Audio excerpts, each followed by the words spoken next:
Hi students, in this session we will learn about Gauss law.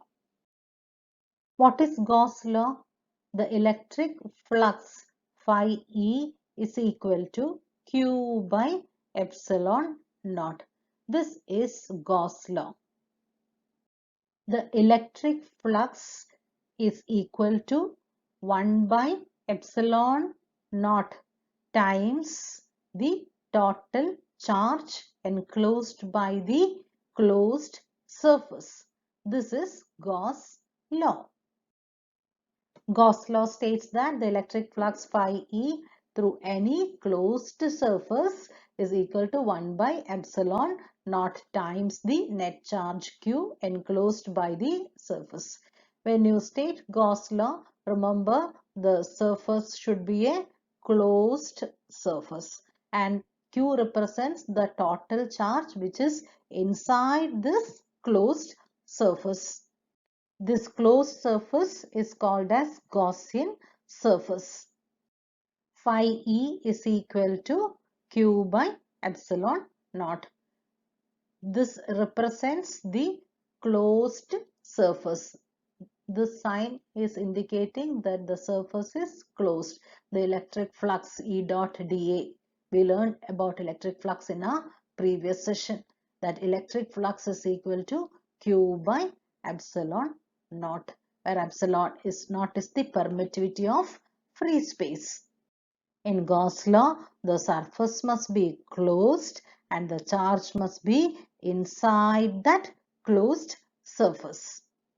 In that case, phi E is equal to Q by epsilon naught. This is Gauss law. Consider a sphere. You know it is a spherically symmetric closed surface and a charge Q is situated at the center of the sphere. As you can see from this diagram, this is the charge Q which is situated at the center of the sphere and the radius of the sphere is given by R. You consider a point P on the surface of the sphere and let E be the electric field at that point P. We know that this electric field is due to this charge Q. Let dA be a small area element around this point P. This small element area is located on the surface of the sphere. Represent that using the vector element dA. This area vector will be along the normal to the element. What will be the electric flux due to this area element dA? The electric flux due to that area element dA will be d phi E is equal to E dot dA, which is equal to E dA cos theta. This theta is the angle between the vectors E and dA. What is electric field? Electric field, we know the expression is 1 by 4 pi epsilon naught Q by R squared. What is d phi E?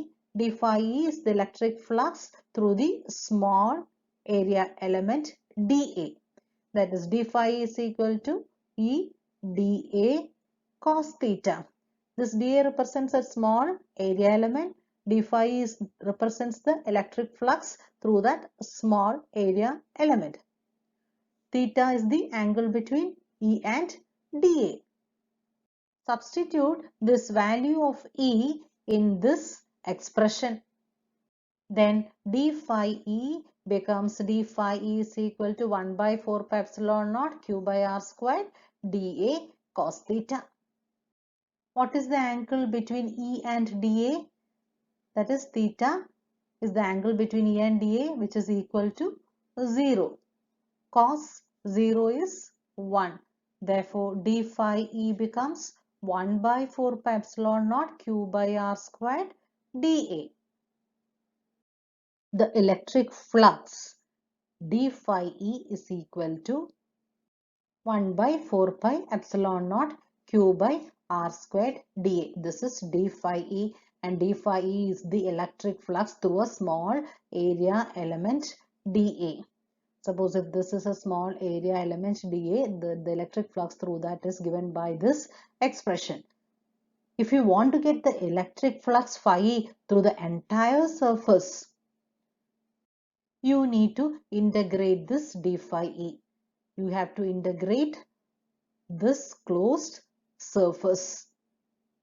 The total electric flux phi E through the entire surface A is the closed integral of d phi E. That is closed integral of 1 by 4 pi epsilon naught q by r squared dA. 1 by 4 pi epsilon naught q by r squared is a constant. You can take that outside. Therefore, the expression becomes 1 by 4 pi epsilon naught q by r squared closed integral dA. What is closed integral dA? It is the surface area of the sphere of radius r. We know the surface area of a sphere of radius r is equal to 4 pi r squared. Phi E is equal to 1 by 4 pi epsilon naught q by r squared integral dA. In the place of integral dA, you can substitute 4 pi r squared. 4 pi and 4 pi get cancels, r squared and r squared get cancels. Then phi E becomes q by epsilon naught. Phi E is equal to q by epsilon naught, which is the Gauss law. In this session, we learned about Gauss law. Gauss law states that phi E is equal to q by epsilon naught. The surface must be a closed surface. The law implies that the total electric flux through a closed surface is zero if no charge is enclosed by the surface. If no charge is enclosed by the surface means if q is equal to 0, there is no charge. If there is no charge, q is equal to 0 means phi is equal to 0. There is no electric flux. Always remember that the surface must be a closed surface and the charge must be inside that closed surface. I hope you understood Gauss law. See you.